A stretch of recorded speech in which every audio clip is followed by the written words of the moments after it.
Hey there, you're watching Bare Knuckle Binder. Welcome to the channel. I really appreciate having you along. Right now I am back home in Texas. I am working on the 1936 C-1. In the last episode I was working on the radiator and the gas tank, and I pulled the head. And before I get started today, I just want to make a disclaimer that I have so many projects going on simultaneously right now. I can barely move around in my garage. It's a good thing, but it's also slowing me down overall. And so how I have to deal with this is that I just need to get stuff done. And so that means a lot of the videos that I'll be filming aren't necessarily going to be in the order that they happen. Not that I don't think that really matters to too many people. As long as it gets done, I show the process. So I'm just going to be filming things as I do them, and then I'll stitch the videos together as I can. So anyway, 36 C1, which I actually believe is a 35. I still have to check the serial number on it. The thing is, a 36 has hydraulic brakes and a steel cab, and this one has mechanical brakes, and I've got a ton of woodworking to do. So I'm about to go to the truck tomorrow and work on it in the afternoon, and let me show you what I've got ready to go back together.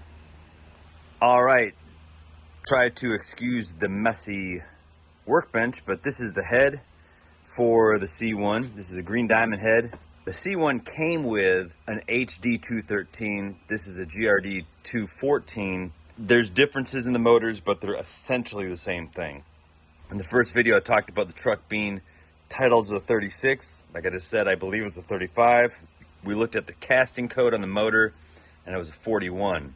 Now, if you look at the casting code on the head, that's a P. That means 46. So this whole truck's kind of a smorgasbord of international goodness. So I got the head back from the machine shop. I took it in. I got it magnafluxed, made sure there's no cracks. There are no cracks. I got it surfaced, made sure it's nice and flat. There is some pitting that they couldn't remove. They said they didn't want to take off any more than they took off because they didn't want to get into the water jacket. But most of that is in the combustion chamber, so I'm not too worried about it. I don't think it's a big deal. As long as you don't have like nicks and scratches, you know, going to the edge or whatever in between the cylinders, should be fine. These are somewhat forgiving if you do the head gasket correctly. The reason I had to take this head off in the first place, not because the head gasket failed, not because I was worried it was cracked, but because somebody left the radiator cap off and it didn't have a thermostat. And so some friendly mouse stuffed this entire head full of walnut shells and random mouse debris. And I don't know if it was on YouTube or on Instagram, but somebody mentioned that aren't walnut shells supposed to be used for cleaning? And I have to say, the irony is not lost on me. However, they were not cleaning this at all. Didn't have much thermostat, so it needs one. I got this one. Water pumps. You're not part of this project. So I've got a thermostat that'll work for this. It's not the original style. I do want to mention something about this style thermostat. This exact thermostat. This will work for green diamonds. This is a Gates thermostat. Actually, the box is right here. Part number 33198. 180 degree thermostat. This is the one that you want if you have a green diamond and you just want to make it work. If you're not worried about somebody pulling the thermostat housing off and saying that's not the original style thermostat, then this will work just fine. And in fact, pay attention to this one. Write this number down if you have an early black diamond or a silver diamond motor, because where the thermostat sits in there, it's this weird little shape. It's not round on the bottom, and you need this thermostat, that shape of a bottom of the thermostat, to fit into that housing. Just cut in to illustrate my point real quick. This is an old silver diamond, and that's what the thermostat housing, the inside, looks like. Now if you have this style thermostat, it fits right in there. Whereas if you have this, which seems to be a more common shape on the bottom nowadays, this is out of a Scout, so this is actually too big anyway, but it won't fit in there. Whereas this one is a later head. This is actually a tilt valve, and that seems to be the cutoff. So if you have a black diamond, a later black diamond with a tilt valve, it'll have the round thermostat hole with it. Something like that fits right in it. But the earlier ones, the silver diamonds have this, and from what I've seen, the straight valve black diamonds have that. But when they go to tilt valve, they all seem to be round at that point. So just a little thermostat insight. So anyway, this is a thermostat I'm using for this truck. Thermostat housing pretty much cleaned up. I have to make my own gasket for that.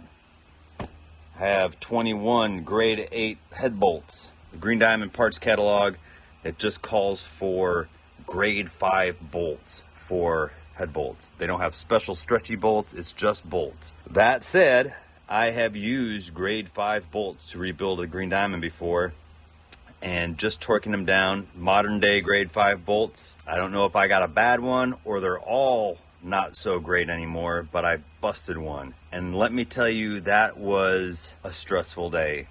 I said some discouraging words. So now I only use grade 8 or better bolts for head bolts on a Green Diamond. Got those. I got some brand new thick washers that you use on these. I've got my head gaskets somewhere. I think they're directly above us. In fact, there's a bunch of all kinds of parts up there. KB heaven. Speaking of KB heaven, I actually just got back from Wisconsin, and when I was up there, I dipped over to Michigan, and I met a new friend, Mike, and his brother, and they had a storage unit basically full of KB parts. Green Diamond motor, everything, random trim, transmissions, just random stuff, and I mean, awesome. So gonna see a lot of that. I have a lot of KB videos coming up. Finally gonna get around to doing the oil filter video, so we'll get there. But first, back to the C-1. All right, along with the head that's been magnafluxed, surfaced, check for cracks, it's all good to go, cleaned out. They did their best to get all the walnuts out of there. I got a vacuum, I got the rest of them out of there. The head is finally clean, it's ready to go back on. I have to treat a head gasket with the shellac that I use for them. I've never had good luck using copper coat on a flathead head gasket. I've always used the Permatex Indian head gasket shellac, and there's a certain way I put them on there, put it on real thin, let it cure, let it dry, put it all together, works great.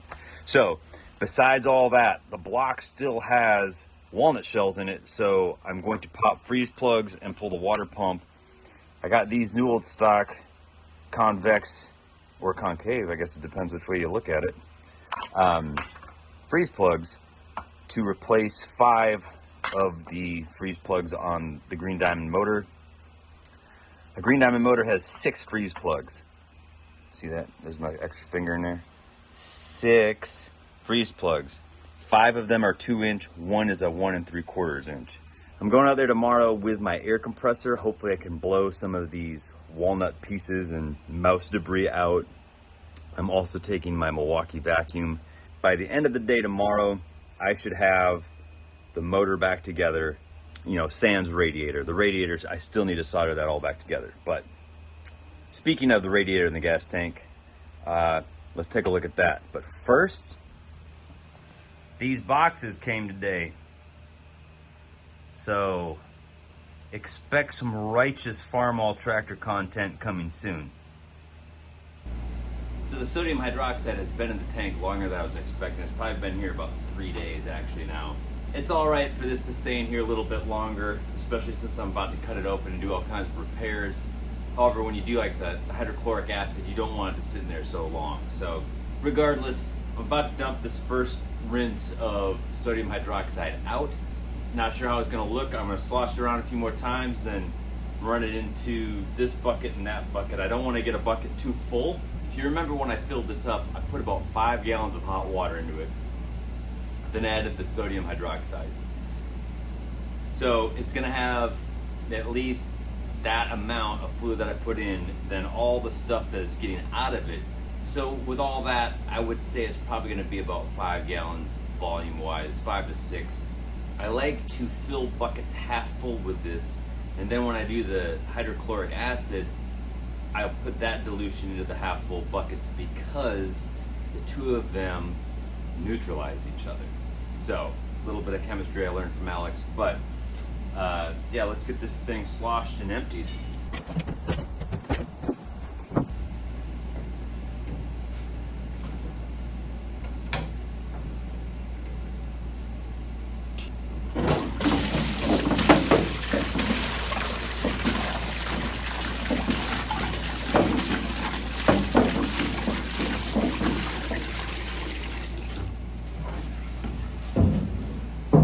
It smells worse than it looks.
Ugh.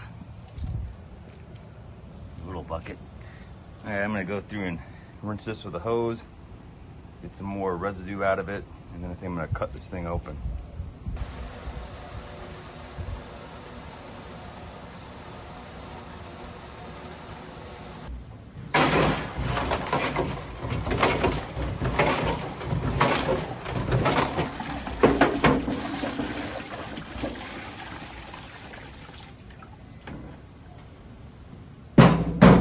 Looking a little cleaner than I was expecting.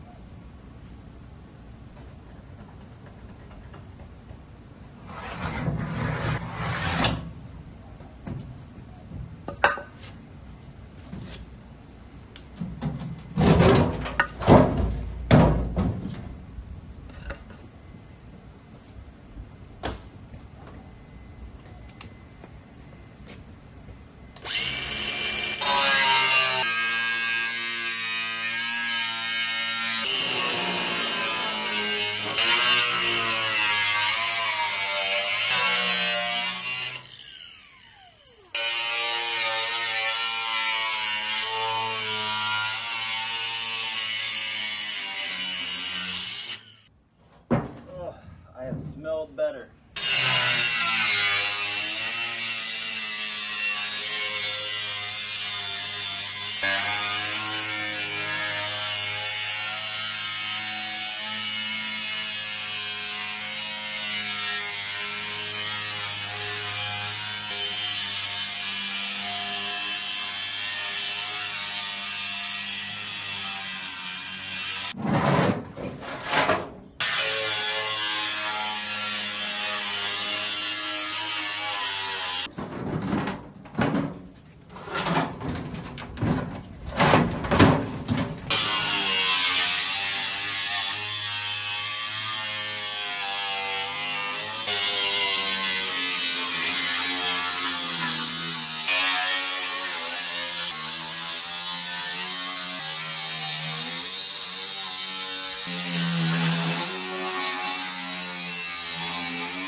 All right.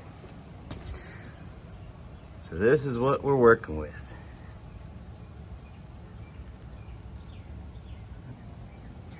That baffle definitely got a hard time of it, huh? As far as the rest of it, it's actually not too bad.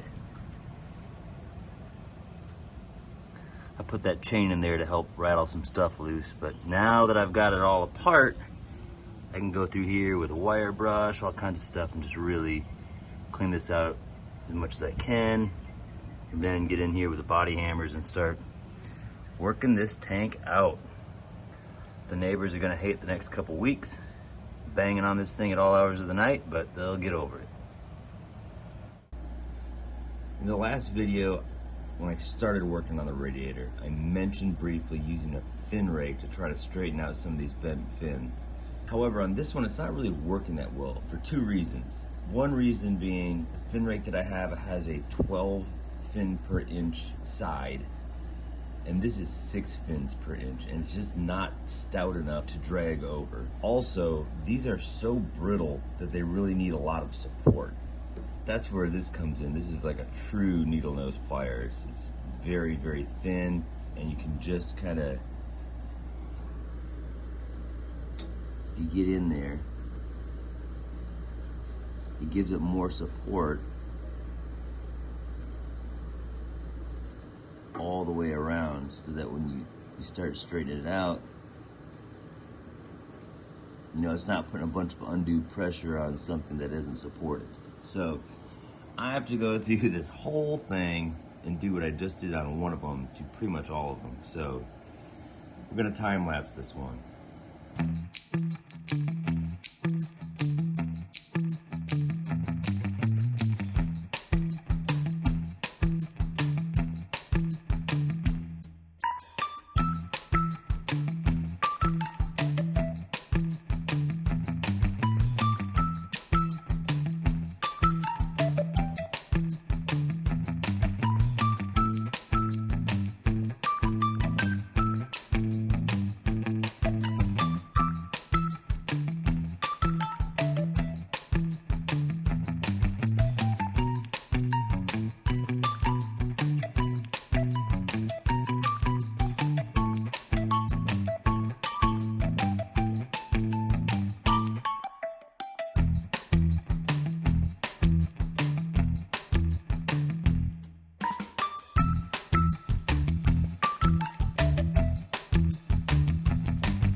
All right.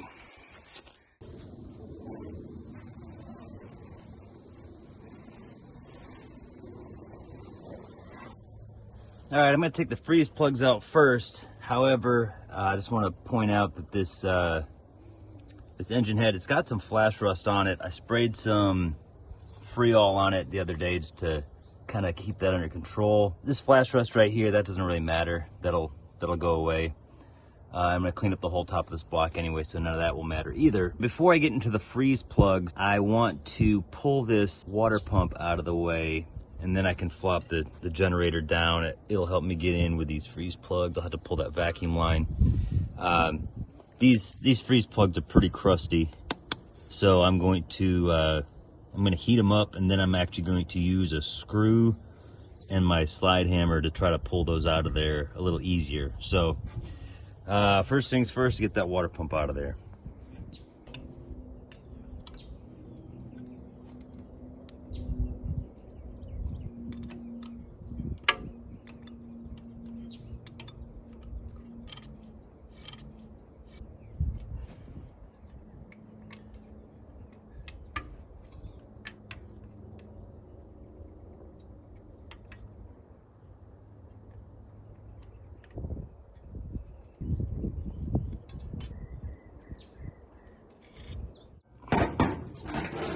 So this is the pump I just took off, and this is a later green diamond pump. I just brought this along. I grabbed it off a junk pile on the way out the door this morning to show you the differences. This is off of a later green diamond, and this obviously is on an earlier green diamond, probably the first full calendar year of production. You can see that it's actually smaller. The footprint's the same as far as mounting, but you can see the impeller is actually larger on the later one, and this one won't fit in that housing. The earlier style is also open. You'll see how this, it's shadow. It's summer in Texas. There's nothing but sun. You'll see how this thing is all closed around this whole casting, whereas the HD and the early green diamond ones were actually open. You can see that nut in there. You can see that screw that's in there to hold the nut still. The thing about these pumps is you have to grease them. This takes some cup grease, and these are oil inlets there. You actually had to lubricate these ones. Here's a hole that came out of it. I was worried this was gonna be all full of nuts and stuff. I don't see any. I see a little bit of rust flaking in there. So I'll clean that up. Well, scratch that idea. My plan with the freeze plugs is thwarted by the fact that I didn't bring a big enough drill bit. I usually drill holes in them, and then I put a big screw through them, and then I have a vice grips attachment for my slide hammer. I can't think right now, the heat's getting to me. So I usually run a screw in there, like a big thick, 3/8 screw or something, big sheet metal screw, and then that'll grip onto there, and then I just grip it with the vice grips on the slide hammer and yank out one side. It usually pulls out one side. Sometimes you got to heat them, but since I did not bring a drill bit big enough to get the threads started, I am just going to go ahead and clean up the block, try to vacuum out these holes in the water jacket from the top, blow them out with compressed air as best I can, clean this whole thing, and put the head on it, because I just need to get this done. I'll go back to the house and grab a bigger drill bit and either get this done later tonight or tomorrow.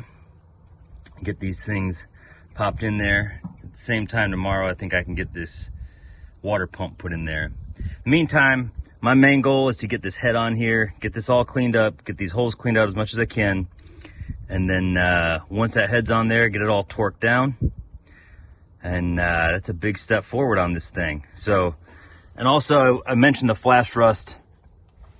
That motor's still turning over, so I can do that by hand with the crankshaft pulley. So, all right, time to clean this thing up. Well, I've got some bad news. I've been cleaning this thing up. I found a crack there and a crack there. I couldn't tell for sure if it was a crack at all at first. As you can see,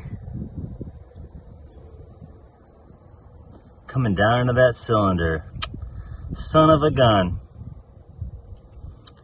So I can't really see it coming into this one. A little bit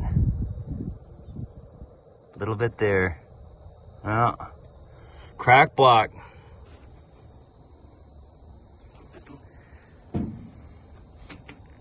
So that's not the best news in the world, but definitely saved me some time putting this thing back together. Well, actually, let me show you something real quick that's really interesting about this motor, and actually about titling old vehicles, because that sort of thing it can be tough. Like if you buy an old vehicle that doesn't have a title, or does have a title and the title is inaccurate, sometimes it'll say like the wrong year, but it'll still have the right chassis number or something, which isn't usually too big of a deal, because the DMV usually cares more about the chassis number than the actual year. They don't actually know how to date a vehicle. But what if your vehicle was titled with the engine number? That was a common thing, and sometimes it worked out fine because they put the engine number on the serial number plate. However, this one was titled with the engine number, and we already have determined that this is not the original motor. This is a green diamond. So let me show you what I just found. There it says green diamond. Those came out in 1940. There's a 1941 casting code, but it doesn't say green diamond there. It says HD. So that serial number, somebody blanked out the green diamond where they got a crate motor without a serial number on it, I guess, and pounded in the correct engine number that's on the title. So that's pretty interesting. I don't think I've ever seen that before. I finally remembered to look at the serial number plate, and 32635, 1935 started with 14,000 something was the serial number, and then the start of 36 was 44 something. Can't remember exact numbers, but I guess it doesn't really matter because that's what we got. So this is definitely a 35, pretty much suspected because got the mechanical brakes and wood in the cab. I did want to mention real quick that this windshield frame is good. It seems solid until you get down here and there's a lot of rust out. I think this whole thing, you can see it's held in by screws, and actually these are push out windows, you know, safari style windows, so you can push them out on those tracks. You can see them right there. This one has been permanently shut with these screws, so that's holding this in right now. I actually got a complete windshield and a half. The windshield that I got, the complete one, is like rusted out like right in here, but it's got the bottom, and I think the other one's just this part and the bottom. So I've got enough bottom brackets of the windshield that I can make it work. So that'll be pretty cool. You can see the glass is falling down. There's a crack there. It looks like it spent some time in the Titanic.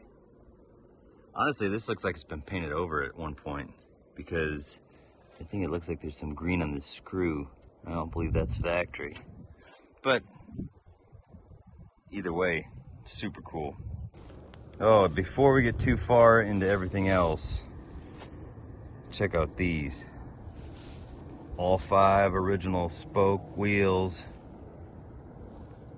sandblasted down to bare metal and powder coated semi-gloss black. Semi-gloss because they're not perfect, and if you have gloss, like glossy gloss, it really sticks out all the imperfections. But these are going to look great. They do look great, but they're going to even look better once we get the original style tires on them and mounted on the truck. Very cool. All right, so this seems like a pretty good stopping point for this video. Covered a lot. I don't want it to run too long.